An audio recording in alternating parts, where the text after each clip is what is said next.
And we're live, everybody. Awesome. Good evening. Bells. Good evening, everybody.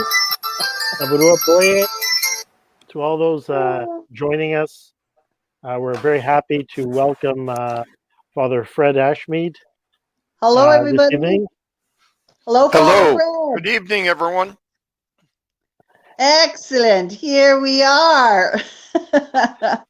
Oh my God, I have to laugh. Father Fred, that was perfect. That was Tubular bells.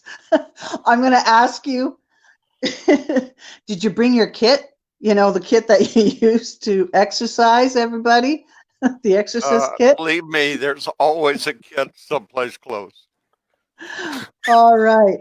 Jean-Jerome, could you make the introductions, please? Yes, absolutely. So, welcome, everybody. This is our first show of Ancestral Eyes. We have a very special guest, Father Fred Ashmead of the Mary Magdalene Church. And I'm here with my co-host, Teresa Slawinski of the Crone's Hello. Corner, and myself, Jean-Jerome Baudry, Away Falodun from Consejo Cultural Yoruba de Canada, Babalao here in Toronto. So we're very happy to have Father Ashmead join us. Teresa, you want to talk a little bit about Father Ashmead and an introduction, because you've known Father Fred for some time. Yes, Father Fred and I, we met a few years ago through another Facebook group. It was, I think it was the Hedge Church, and it was headed by a former Anglican priest, Mark Townsend himself. And he also, he invited a bunch of people of different faiths, much like our show, except it was a Facebook group. And that's where I met you, Father Fred. I met a couple of other priests. I met other witches. I met druids. I met people from Islamic background. It was amazing. It really was. And we all got a chance to chat, talk, that type of thing, and get to know one another. And some of the topics, they were kind of interesting, didn't you think, Father Fred? They sort of went off on a tangent, and we sort of went with it. But I think for the most part, it was the druids and the witches that were quite vocal. What was your opinion on that, Father Fred? It was a nice introduction, a time that I got to know you. I got to know some very interesting people with some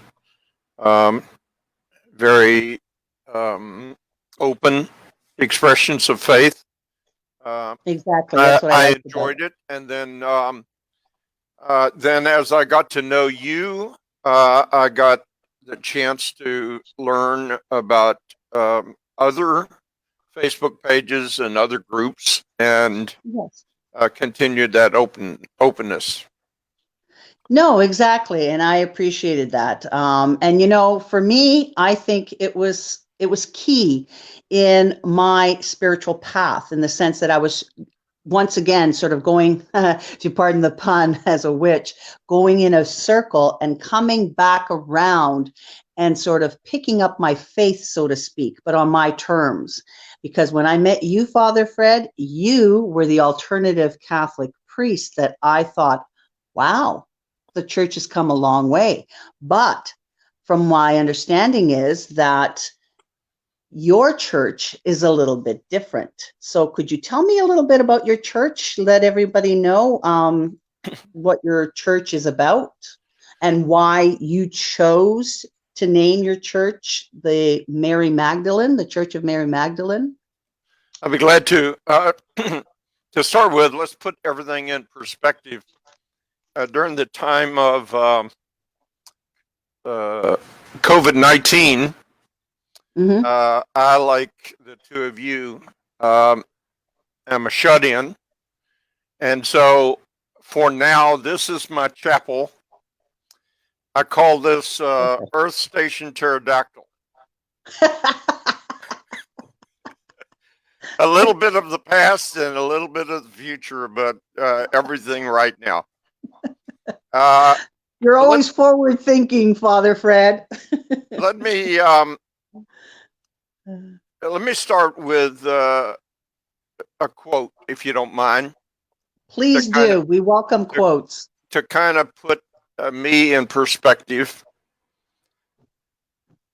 The Yes. kingdom of God is within you and all around you, not in mansions of stone and steel.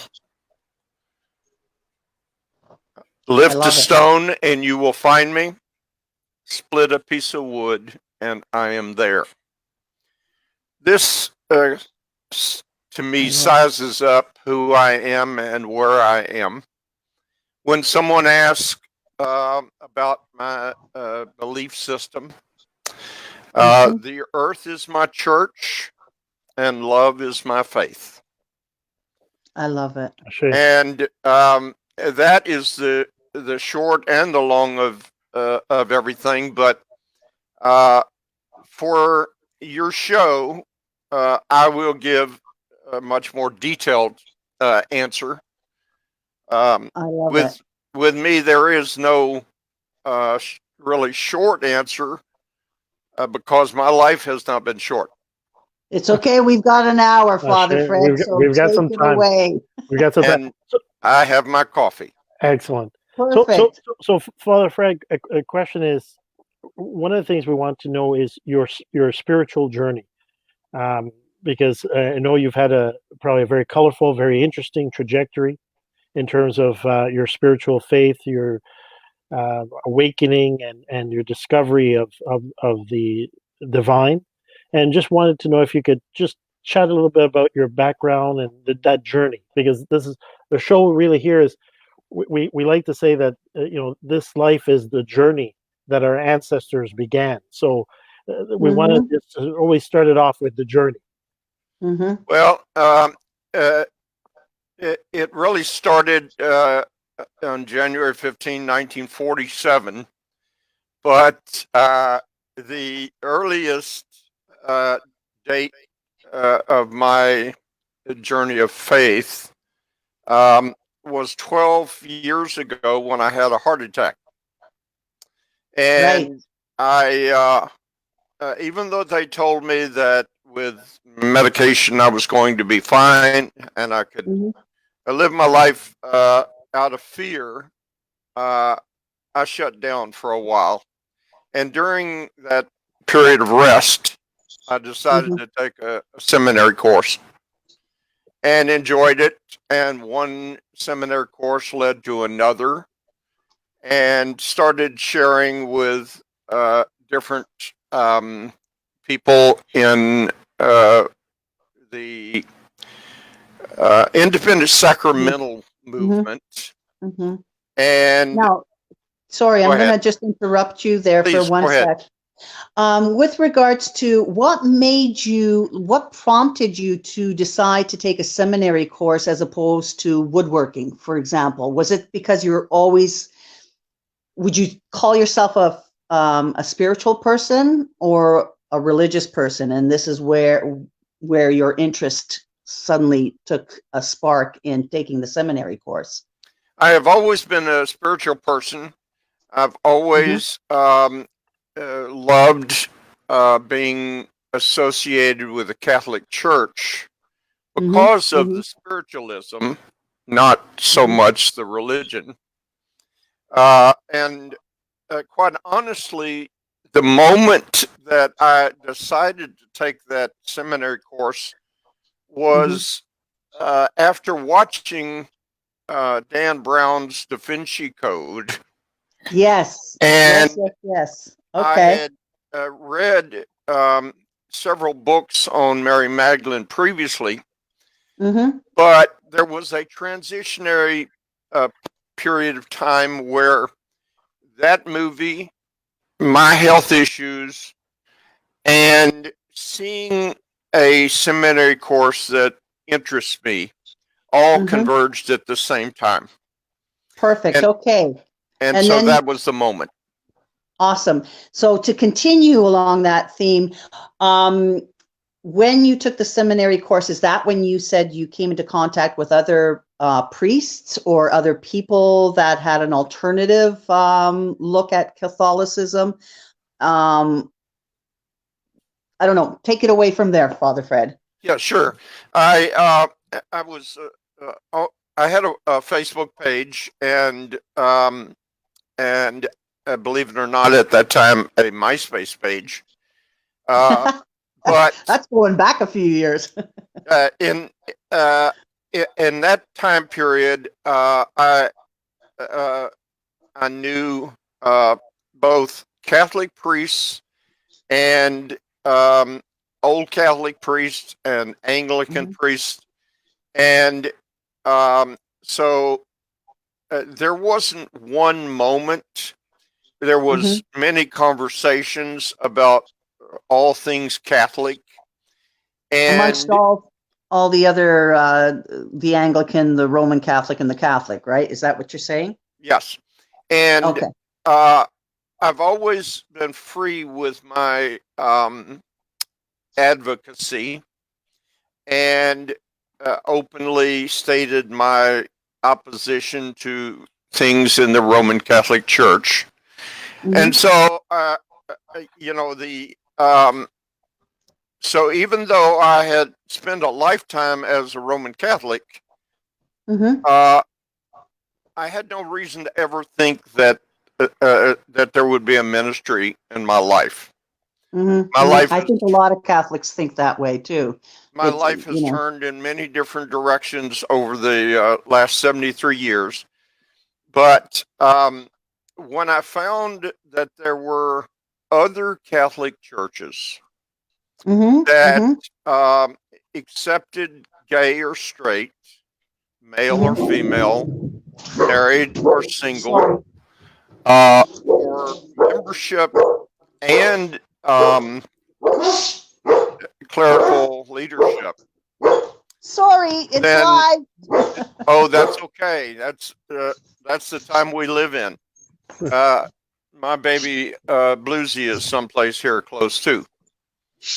But so that was the beginning point, and one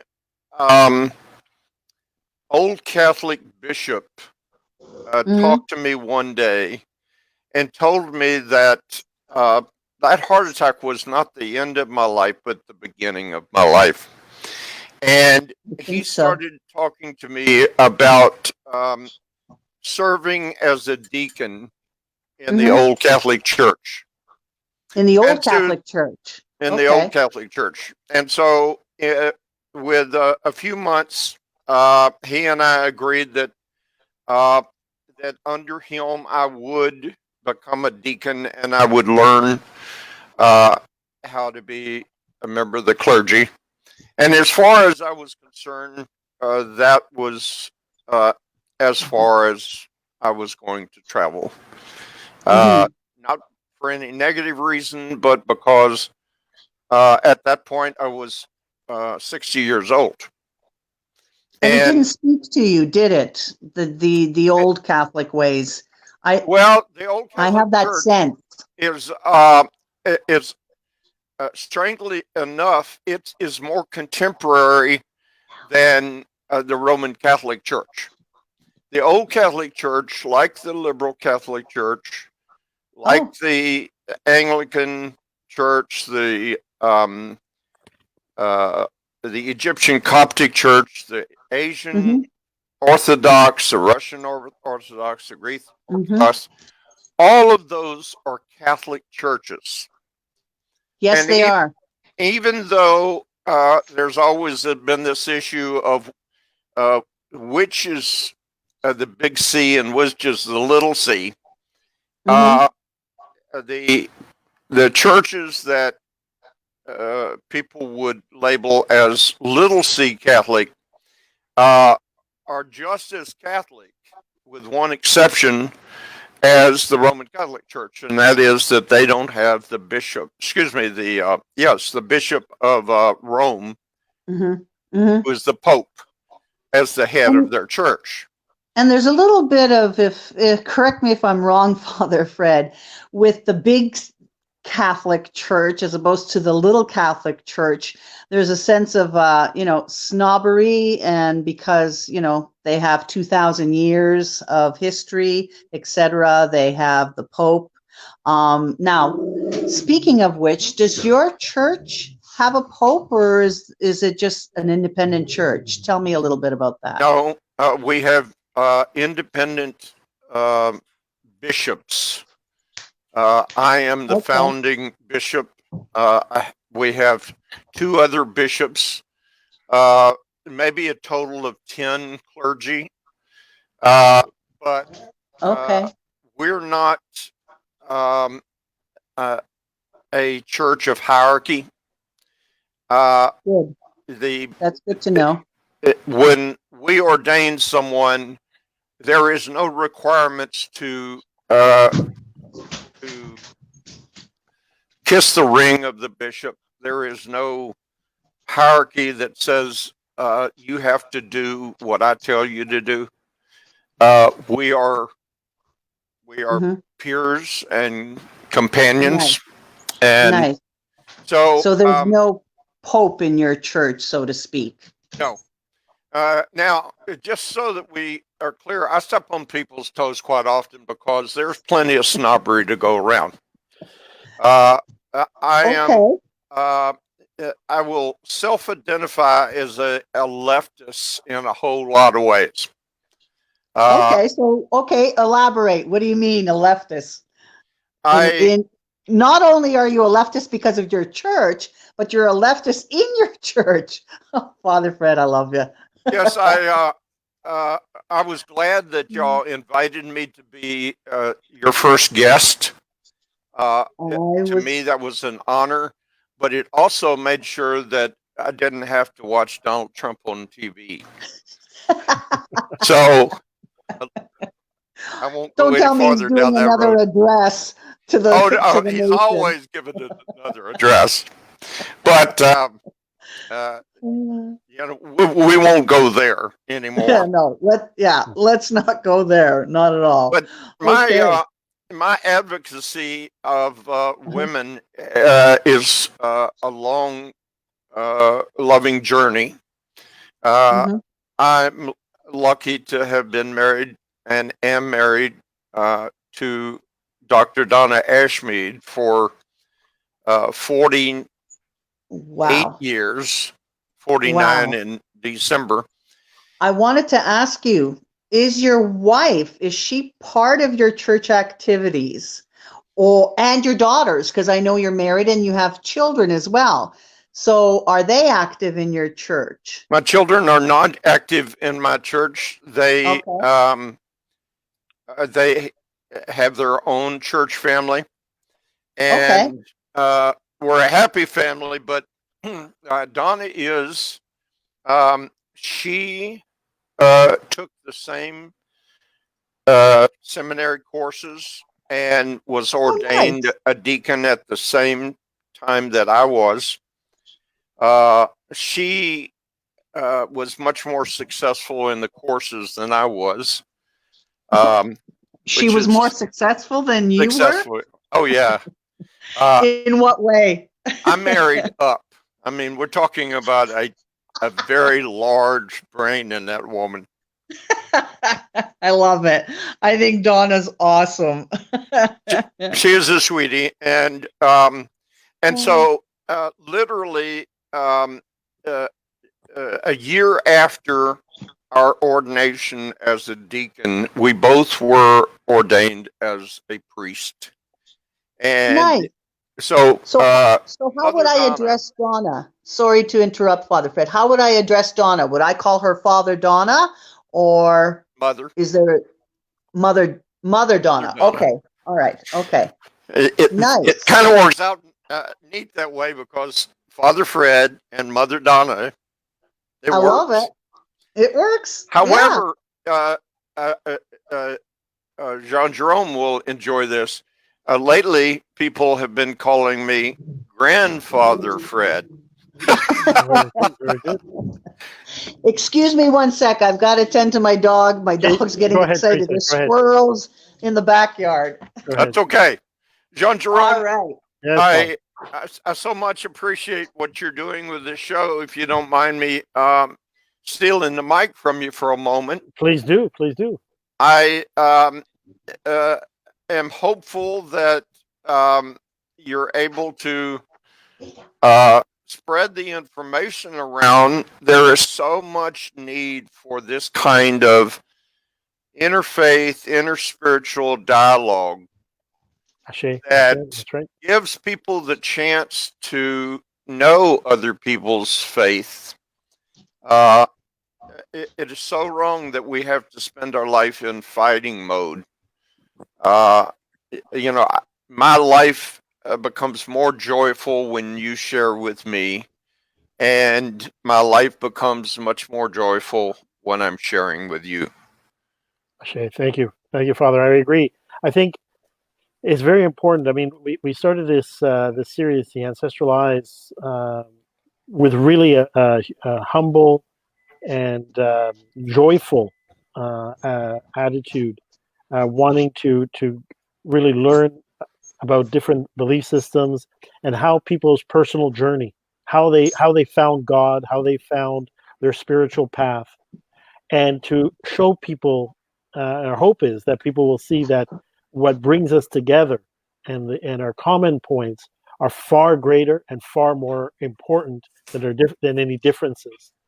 And that's why I'm very happy to have you on our first show, and to discuss and to explore a little bit about um, the Magdalene Church, and your lineage, if you will. I almost describe your church as a different lineage. Like within, for those of us there, for those that are listening to this broadcast, many are familiar with lineages and Yes. different ways of doing it within the Ifa or Isa, Sinibile, Or traditional Santeria, witchcraft or traditional witchcraft, like or Wiccan. Yep. or Wicca. All these different belief systems Druids. have Yep.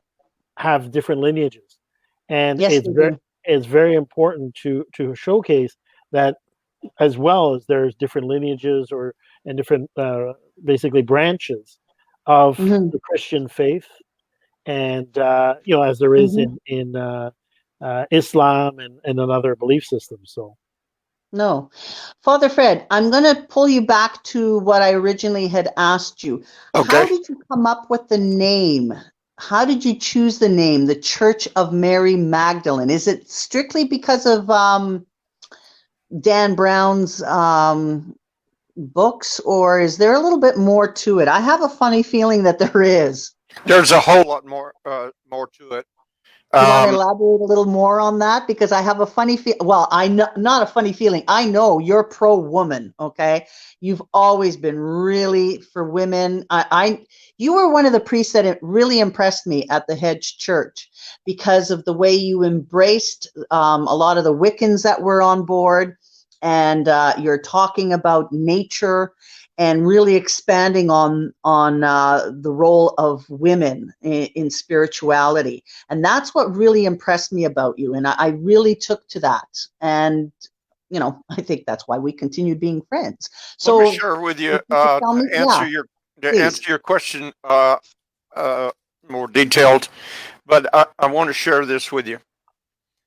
I pledge allegiance to the Earth of our beloved I love solar it. system and to Love it. all of her creatures. For here they dwell, one planet united in harmony, with universal love and compassion for all. Shay, Ashe, Father Fred, if I didn't know any better, I would say you're your own lineage of the craft. See, Honestly, I have an I undergraduate love it. degree in history, and Uh-huh. I have always approached everything from that perspective long before I even studied history in college, um, Mm-hmm. and came to believe that history, while it may have been written by men about the achievements of men, Mm-hmm. uh, it was not the only history. It was the only history that we had. Uh, Mm-hmm. the events No and acknowledgement of times women whatsoever. throughout history have been affected by many elements. Mm-hmm. The geography and the climatology Mm-hmm. and the environment brought in from other places and other people and Mm-hmm. animals, etc., etc. Mm-hmm. Before there were religions that were about one single male deity, there Mm-hmm. were religions with women as gods. Yes, there was. And even though there will be many Christians, and probably Muslims also, and Jewish people Mm-hmm. that will argue with this, but the teachings of Jesus and Mary Magdalene and Mary, the mother of Jesus, um, Mm-hmm. were affected by those religions that had female deity. Yes. And just like um, so many other faiths, if you're there long enough, you are influenced by all that's around you. Yes, you And are. so, just like Christmas is celebrated on the 25th of December, we Mm-hmm. know that that was the celebration by another faith Yep. before Yep. it was Christian. And That's right. so, to get more specifically about why Mary Magdalene, Mm-hmm. um, as I was young, I read the Bible, Mm-hmm. the whole New Testament and the whole Old Testament, uh, Mm-hmm. but I always felt like that there was a lot more that wasn't there. Like, for Yes. instance, 30 years that Jesus has no history. Exactly. And It where did had to he be walk? someplace. And where did he go? Exactly. Can I've y'all always hear me right wondered now? about those. Yes, we Yep. can. We can. We can. I have lost the sound from the two of you. Oh, can you hear us now? Can you hear me? Yes, we can. We Yes, we can hear can. you. Yeah, yeah, yeah. Okay. Can you We hear? can. I Can you don't hear us? know what the problem is, but I cannot hear the two of you.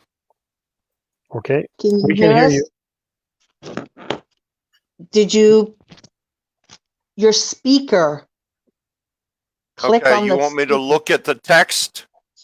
Yeah, we can hear. Yeah, we can hear you though. We can hear you. Is there a text?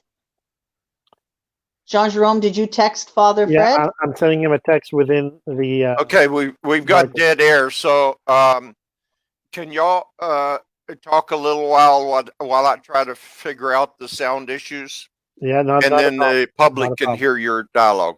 No problem. No Not problem. a problem. Not a problem. So, as Father Fred was saying, this is, like I said, when I first met Father Fred, that was one of the things that really impressed me, was the fact that he was very open to what the conversations were when the other faiths were talking, and especially when it came to talking about women. Father Fred was very embracing of that. And when he had mentioned his church, the name Mary Magdalene, I thought that's kind of interesting that he would be a priest of a church named Mary Magdalene. I mean, considering, the history of Mary Magdalene. Mhm. But what I find is interesting, remember our own personal conversations when we were talking about the different scriptures according to Thomas, Yeah. according to the Magdalene, right? And what Father Fred was saying, I guess, was in regards to the way the church is focused, very patriarchal. There was no room for any matriarchy, and anything to do with, anything to do with any sort of female deity or the acknowledgement of the divine feminine was non-existent. And yet, Yeah. there are scriptures that for all we know, the Vatican is holding on to that. Can you elaborate a little bit more about that, Jean-Jerome? Because I know you and I have had these long discussions on it. Father, just before I do, Father, can you hear us now?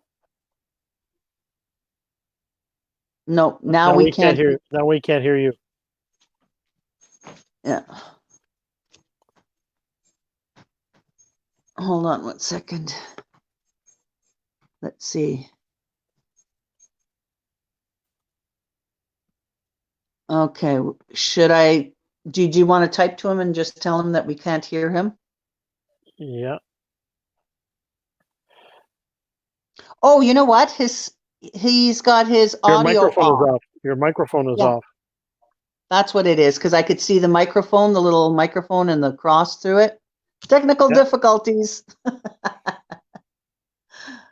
Yeah, it's showing your microphone's off, Father.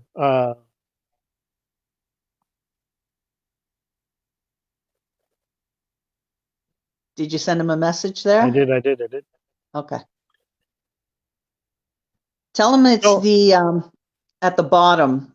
I think it's on the left-hand side, the audio. He might have pressed it in by mistake. Yeah.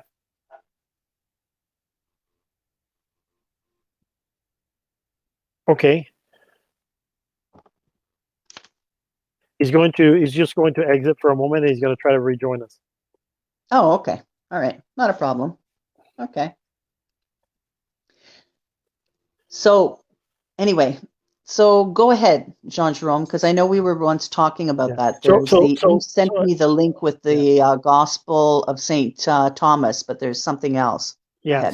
So again, and that's why I'm very happy that we have Father Fred with us. Oh, he's joining again. Let's see. Go ahead, Father. Zola, sit down. Now we have no visual. I can see him. I can't see him. I can.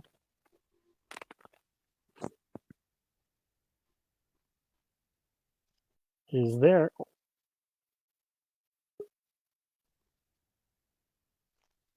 Okay, how's that? Here, Father Fred? Father Fred, can you hear us? I don't think so. Says he's going to restart his computer. Oh, okay. All right. So let's continue our conversation then. No problem. Okay. All right. Well, anyway, it's a very interesting story. One of the biggest thing, again, the Roman Catholic Church acknowledged the important or the critical role of Mother Mary. The idea of Marian devotion was a very instrumental, critical component of Roman Catholic, and still today of Roman Catholic belief system. Yeah, and it is. The thing of the Rosary and so forth. Yep. The interesting aspect here is Bishop Fred's church is the often overlooked role of and almost refusal to look at Mary Magdalene. Yes, exactly. As a saint or somebody of instead divine they brand her as they focus on her. They focus on her time in terms of adultery and prostitution. Exactly. And yet, in conveniently overlook Christ's forgiveness of her, and saying and saving her life by saying, "He who is without sin cast the first stone." And she lives a virtuous life. She basically follows Jesus and stays very close to his mother Mary, and tries to learn more about this doctrine, about this remarkable person. At that point, maybe she had not fully understood within the Roman Catholic construct the aspect of his divinity, but his immense benevolence and kindness, right? So here's my take. Given the fact that in the days of Jesus, as opposed to how we view, let's say, Judaism or any of the Abrahamic religions because they're very patriarchal. They're very centered on a male dominancy. What about back then? Mary Magdalene was actually a strong woman, just like Mother Mary was, Jesus's mother. What if these were very strong women and held very, equal positions in society? They owned land. They probably were, business owners. What if they were equal? And this is something that patriarchy didn't really want to discuss.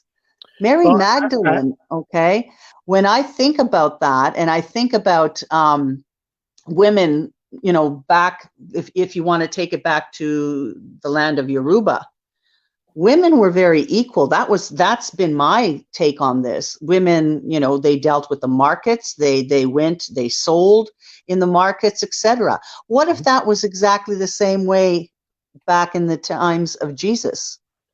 Right? Well, I mean, so Mary Magdalene, in order to dissipate her role within the church, they thought they would subject her or subdue her and instead make her the object of ridicule, and they gave her the role of a concubine or a prostitute, just to sort of get her out of the way. And yet she was very integral, because if you think about Jesus, to me, how I've always looked at Jesus, okay, as opposed to how Judaism was back then, very patriarchal.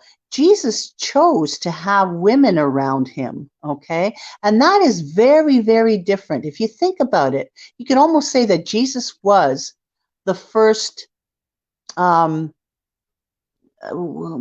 the word I'm trying to say? Jesus was the first feminist, in a sense, because he acknowledged women.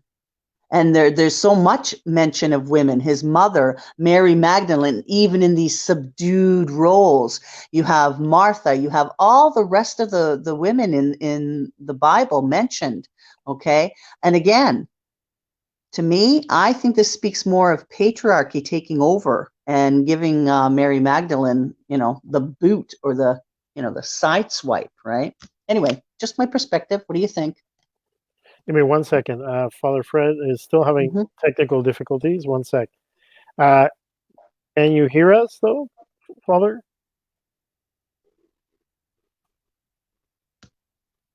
We can see you. We can see you. Can you hear us? Take off the unplug your thing and see if you can hear. Sorry, everybody. Just a little technical difficulty there. Say something. Oh. Oops. We lost them again. Okay. Oh, okay. What a shame. Anyway, go ahead. So what do you think of what I just said? This is my opinion. So, again, Bishop Fred said something very interesting. And he actually prefaced his remarks in terms of the Catholic Church, or the Roman Catholic Church, and also the Abrahamic religions, by saying, and also from a historical perspective, the history was written by men. So any perspective or anything, can be called, because whether you be the victor of a war, or whether you be, somebody who is, writing a historical fact or historical account, whoever is in charge, whoever is the dominant faction, will basically predominate. What I find interesting, to the victor, the spoils go, right? Exactly. Or words to that effect. Yeah, and I think the biggest thing is that one of the things that I think is remarkable, and that's I'm just sorry that Bishop Fred is having some difficulty with his audio there. I know. And I think maybe his wife is maybe assisting him. I hope is that could be. I think Donna came out. Yeah. Is one of the things that was struck me, and what I wanted to hear more about from Father Fred, was the standpoint of the accounts of Mary Magdalene, which are quite remarkable, which really from our point of view, in terms of coming from indigenous belief system where we believe in mediums, where we believe in clairvoyance, where we believe in Mm-hmm. oracles of divination, where we believe Mm-hmm. in information, is that Mary Magdalene was, in principle, the first woman, the first person to see Mm-hmm. Jesus, in principle, at the moment of resurrection. There was, once he resurrected, once he had left the tomb, Mm-hmm. she was the one. If you want to look at from our belief Right. system or point of view, that she had the Right. gift of sight enough to see that, Yes. and which makes her a remarkable person. And she was, Mm-hmm. even by the accounts of the Bible, um, Mm-hmm. steadfast in terms of her loyalty and her belief Yes. in him. And Yeah. those qualities and the ability, again, um, Mm-hmm. if you take the narrative that she was committing adultery or prostitution, however that Mm-hmm. is Mm-hmm. described, the interesting thing was her gift, in a sense, to recognize the divine or the spirituality of this new rabbi, which that's why, because she would have seen him as a rabbi, and Mm-hmm. to stake by him Mm-hmm. even in the Teacher. most difficult moments, and to be rewarded, in principle, according to the Christian doctrine, with the ability to see the risen Lord before anybody else did, before he Mm-hmm. made his apparition to his Mm-hmm. apostles, and the Well, subsequent. that's because I think she was his wife, but then that's just my opinion. I mean, come on, let's face it. Jesus was a good Jewish boy, okay? And good Jewish boys, they love their mama, they get married, they have kids, okay? So you're not going to suddenly tell me, Jesus is all alone and just hangs out with 12 other guys, I mean, yeah, I'm sure he did, right? And does, but anyway, that's just my personal take on it. Yeah, but the main thing, I think, is Mm, whether he was married or not. But the interesting thing is, from my standpoint, is the unique aspect of basically the ability for him to for her to be able to see him and to have that ability to see. And I mean, mhm, in our belief mhm, systems, like, and Ifa and everything else, that mhm. gift of sight is something we acknowledge, and that is often Yes, overlooked or downplayed in the yes, typical Abrahamic religions or belief systems. totally. And so that's why unfortunately, Mr. Fred had technical difficulty. I would have wanted to explore, dive a little bit deeper into that aspect, Mhm, um, mhm, in terms of and again, for those listen to us, the current Bible was essentially came out after the Council of Nicaea, um, mhm, when essentially there was a meeting of the, at that point, leaders of the church mhm. to Yeah, determine what would actually become canon, what would actually go into the Bible. exactly, Um, exactly, and how and convenient.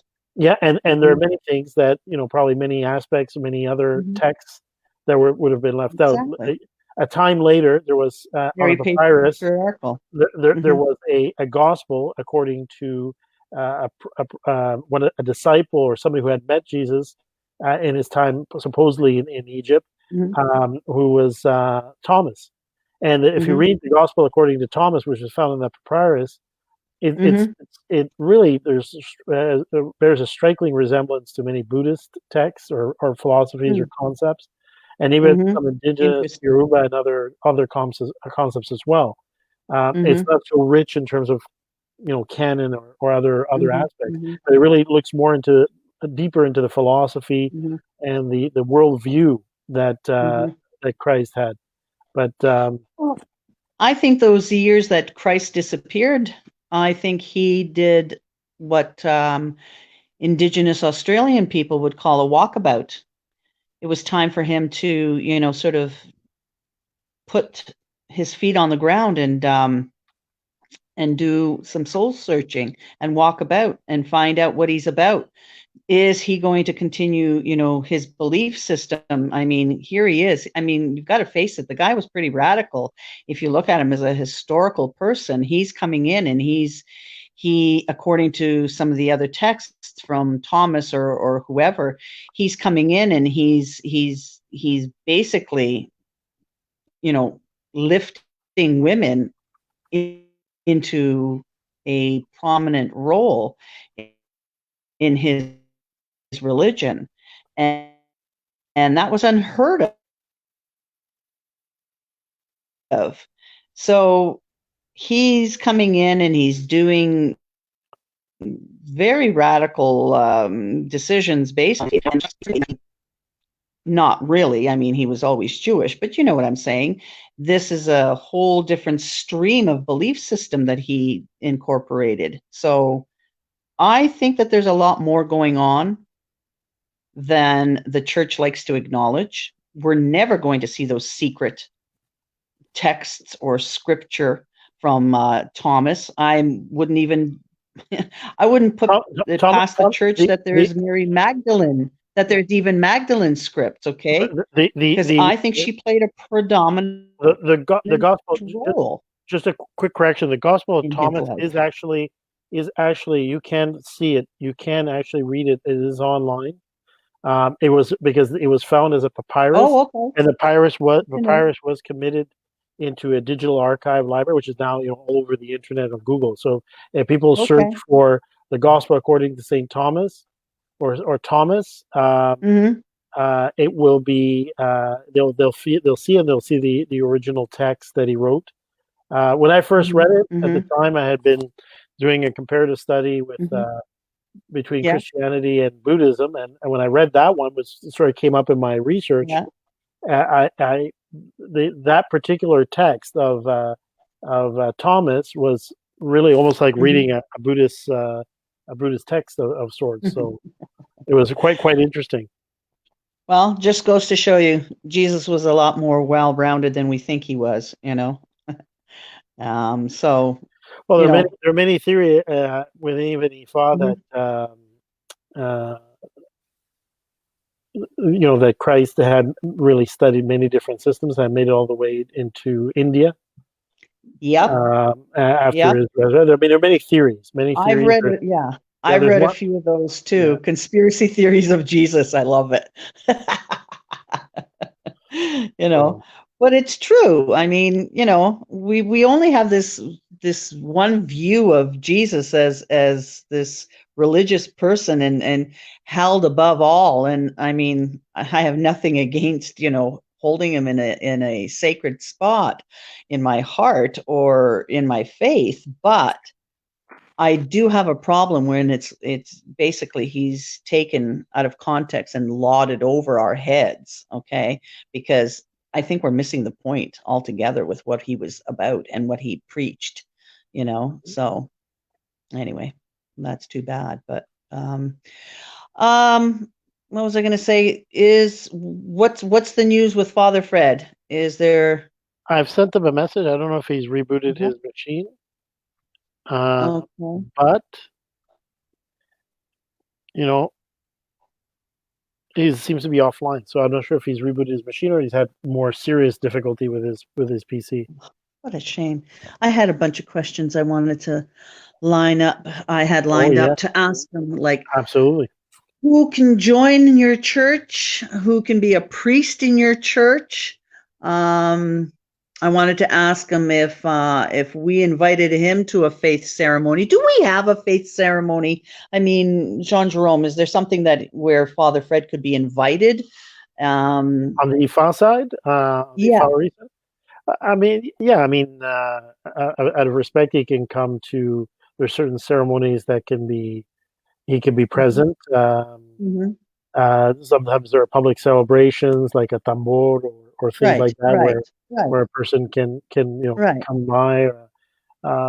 Again, it all depends on the respect, and he's definitely a man of great respect. And I actually I know that I believe met other people from the African different African spiritualities. So it would have been interesting to ask him. What was his take on and what capacity did he participate? But and would he invite me or you to speak at one of his faith ceremonies? I'll tell you right now, he probably would say yes, hands down on that. Yeah, well, that would definitely be something to watch.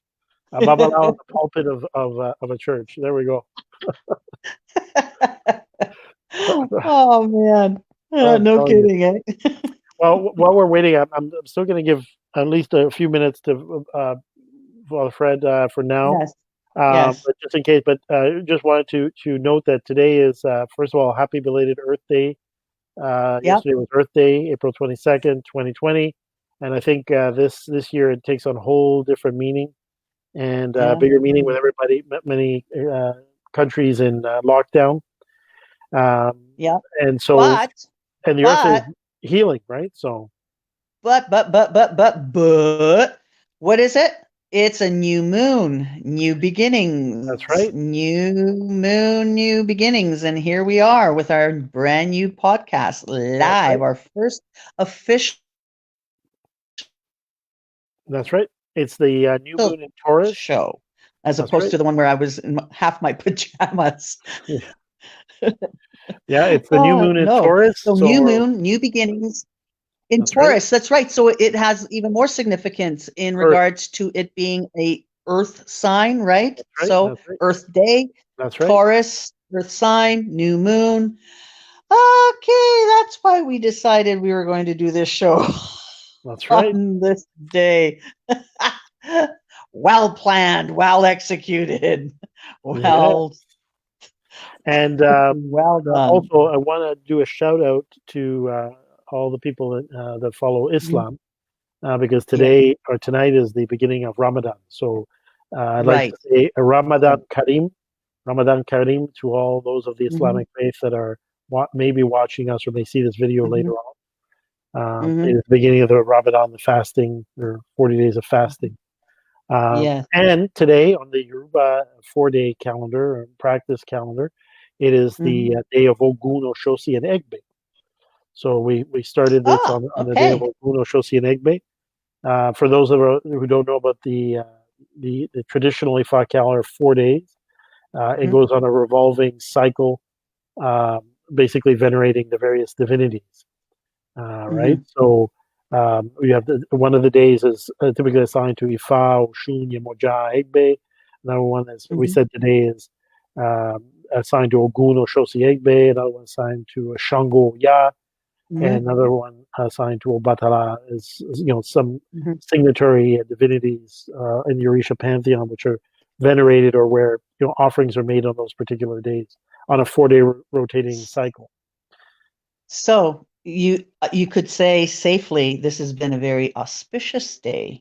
Yes, to start our program. Absolutely, absolutely. In spite of a little technical difficulty there with Father Fred's computer, but we lost Father Fred.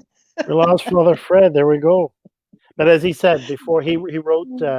He said that he would love the opportunity to return another if he couldn't resolve his technical issues. They would love the opportunity to return another day and so forth. So. Oh yeah, no, totally. Because like I said, we haven't even started. I think I asked him 1 or 2 questions. I have a lot more to ask him, as I'm sure you are too, Jean-Jerome. So absolutely. So we're almost at 9 o'clock. So what do you think, Jean-Jerome? Should we play some of our favorite music? Come on. For all of you watching us, Teresa has trying to convince me that I should like this song.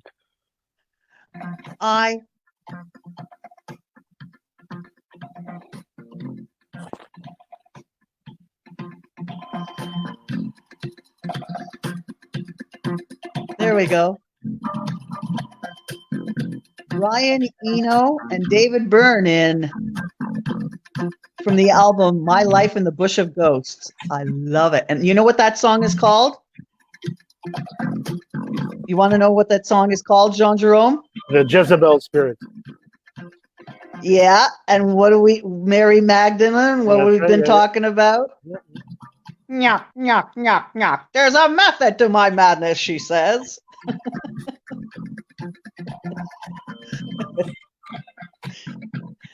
And you think I'm just another witch on a broom, don't you? We'll talk about this more. This will be one of our late night conversations, Teresa. We have to talk about it. Yeah. We'll have to elaborate on that. Oh my goodness. Oh my goodness. Well, all right. So shall we? I think we could do a quick recap again. Unfortunately, for those that are just catching us now, So we had the privilege of having Bishop Fred Ashmead with us of the Mary Magdalene Church, which is another one of the Independent Catholic Church. lineages or amended Catholic churches. And we began to have a discussion in terms of their worldview, in terms of practice and how they see their ministry. And that one of the key highlights is that the priest can be married and the priest can be male or female. And which basically is a very different approach. And for what one can typically would construe as a Catholic church. But again, it's not the big C, it's the little c. Yeah, but again, as many know, Orthodox Greeks, Ukrainian Orthodox, Russian Orthodox, they're able to marry. So the concept of celibacy was really more centered around the Roman Catholic priesthood.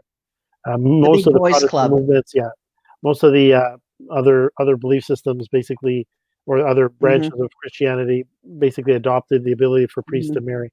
And I think Bishop Fred said something very interesting, that in private conversation, that quite often, he's been married for 48 years, right? And when you think about somebody in terms of his patience, his spirituality, that his wife has embraced the same belief system, that he speaks with such reverence, kindness, and love towards his wife, it makes him a good example of being a man of faith, a man of family, and he lives this faith and really embrace that fatherhood figure and that motherhood, and the idea of equal partner. Exactly.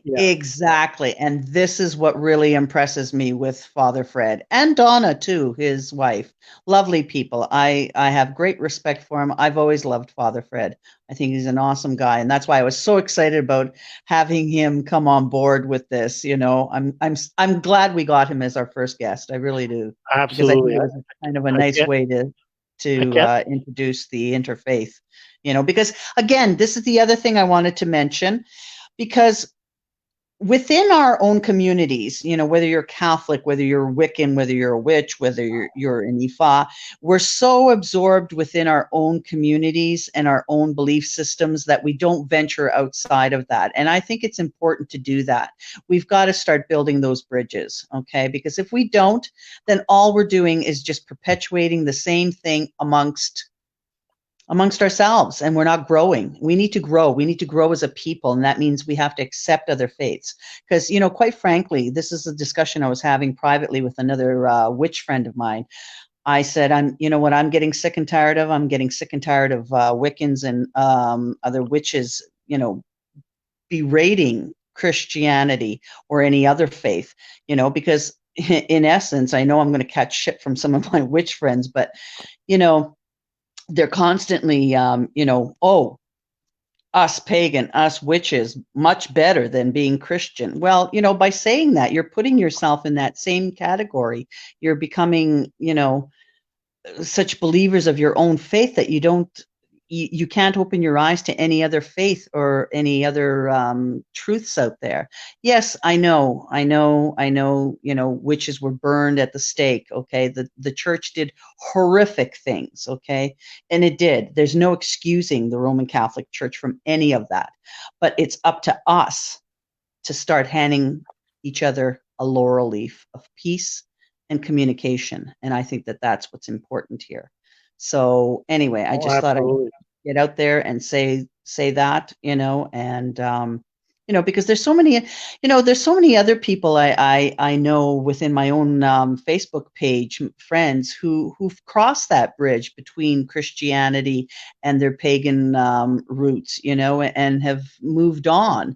I know I have, and I've embraced it because it's part of embracing my own ancestral background. To deny it would be to deny an integral part of me. No, and as again, one thing that the debate again, and you sort of alluded to it, and again, I'm sorry that Bishop Fred is not able to be on right now because of his technical difficulties. He'd love this conversation. Yeah, he'd love this part of the conversation.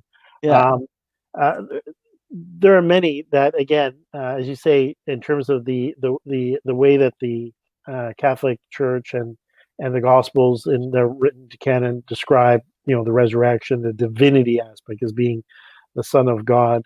There are many in that would still have to recognize, and I think even other faiths, the telling of a story of a remarkable ancestor, and Yes. for anyone Ashmead. and anyone who basically looks at one of the especially within like Ifa, if you look at the concept of an Orisha, privileged Mm-hmm. mind, the privileged life, the Mm-hmm. ability to work, miracles, or to basically have Mm-hmm. immense wisdom, and to be able to make an enormous difference and effect on terms of people's lives, Mm-hmm. to the point of having over 1 billion followers today, in Mm-hmm. one shape or form, right? Yeah. Well over 1 Yeah. billion people follow the Christ, right? And if we look at Orisha worship, it would be, almost like a proto ancestor, of, Yeah. for Yeah. many, right? And from, No, exactly. again, if we look at many of the Orisha that spirits that live within the Yoruba pantheon, those Orisha are, in a sense, represent remarkable spiritual beings that took on a Mm-hmm. material form and incarnation and atunwa to do remarkable things, and Mm-hmm. to perform tasks on behalf of the Creator. Mm-hmm. That's almost an exact definition of what, the story of Jesus, Mm-hmm. told in the Bible, Mm-hmm. and other sources really represents, right? Mm-hmm. So I think that, intolerance going one way or the other is never a good Mm-hmm. thing, and I think we have to, No, it's not. be able to uh, highlight again the common points as opposed to the different. Right. And We, when you, we yeah. Go I ahead. was going to say, and in regards to when I look at the teachings of, or when I took, when I was getting into the craft, looking at the divine spark and it manifesting in male, female, all knowing and all powerful, and it being demonstrated in nature all over the place, from a rock to, to a leaf, and looking at the divine in that sense. I mean, when you think about it, it's no different than any other faith group, especially Father Fred's, the way he had Yeah. defined his church. I mean, that's pretty incredible. I think it's important to understand that the divine expresses itself in a male and female, okay, as well as in everything else. And I think that in indigenous cultures, such as Ifa, I can't speak for any other, indigenous culture other than that. It's important to note what they find is sacred, what is divine, and how it transcends.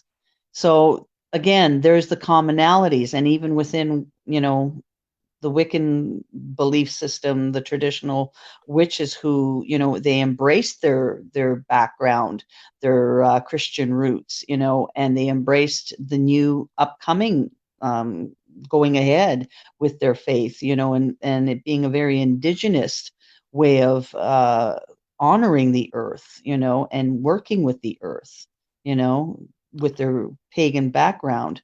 Yeah. So. Well, I mean, to talk a little bit about the Yoruba, again, you're right on. I mean, from the Yoruba perspective, and also even the Vodun Fa perspective, Yoruba perspective, and now this is appropriate conversation since we're talking about, we're just in the past Earth Day, and we're now in the new Mhm. moon and Taurus and so forth.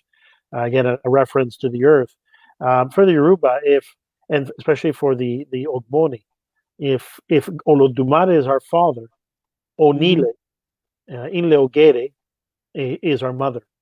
Mhm. So as much as it Exactly. sometimes gets pushed aside, even within the discussions Mhm. in Ifa and Yeah. Orisha, at the very essence of the core principle is that, we are composed and blessed and protected by our Olodumare and Onile. Onile is the one that gives us, the first Mhm. one to really walk the earth, because she was the She spirit of was the the earth, earth. right? Yeah. Um, And I think that takes on a very important meaning and definition as well. The role in Noshetura, the importance of the female role in creation, right? Where the Yep. male Orishas or the male energies ostracized Oshun and did not involve her in anything, and everything spoiled. And then she basically walked away, and they said to Olodumare, "Well, what's going on? Why is nothing working? You sent us there, but I don't think." And Olodumare asked, "Where's Oshun?" And they said, "Well, what could she do? She's just a woman, right?" And he said, "Well, that so-called just a woman, apologize to her, reconcile with her, because it is through her that your efforts and you will actually be able to see the fruits of your efforts in terms of creation and in terms of getting the earth moving." So I mean, it's very, very, very important. My friend Bokono Daniel Dafoji, who is right now busy doing his new moon ceremonies in Uruguay, often always talks about the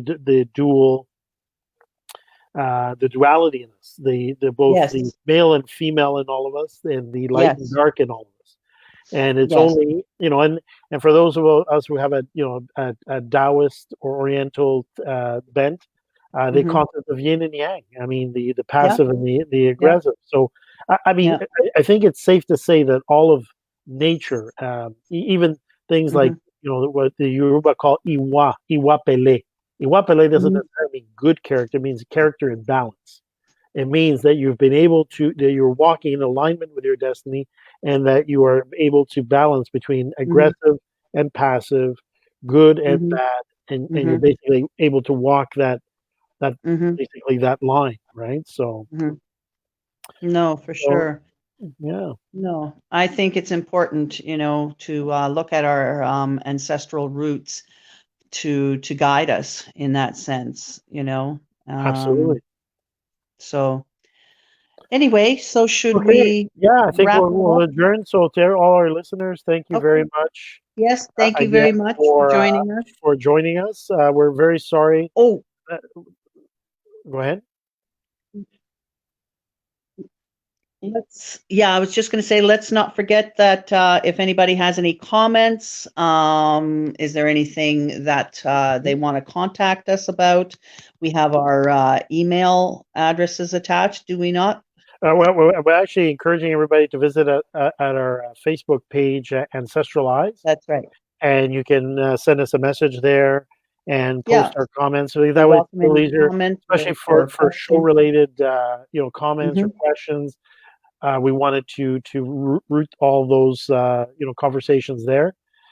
And again, so we encourage everybody to visit the Ancestral Eyes, and also to remind everybody that this is a collaborative effort between myself and Teresa Slawinski, which and are the two organizations and pages that we've been championing for a number of years. Teresa is really trying to advance and to bring a lot of knowledge forth in terms of witchcraft and Wicca and other indigenous-based belief systems associated with that from Slavic countries, from different cultures and different ancestry. And myself, many of you know me now.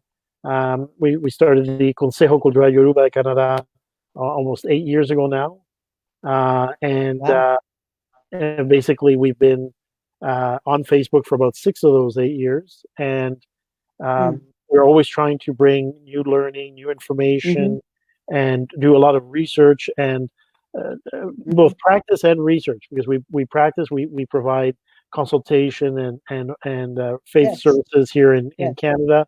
And I've had the privilege, as myself being an Awu and Apena, to work with Teresa in certain situations, because Teresa is a very gifted medium.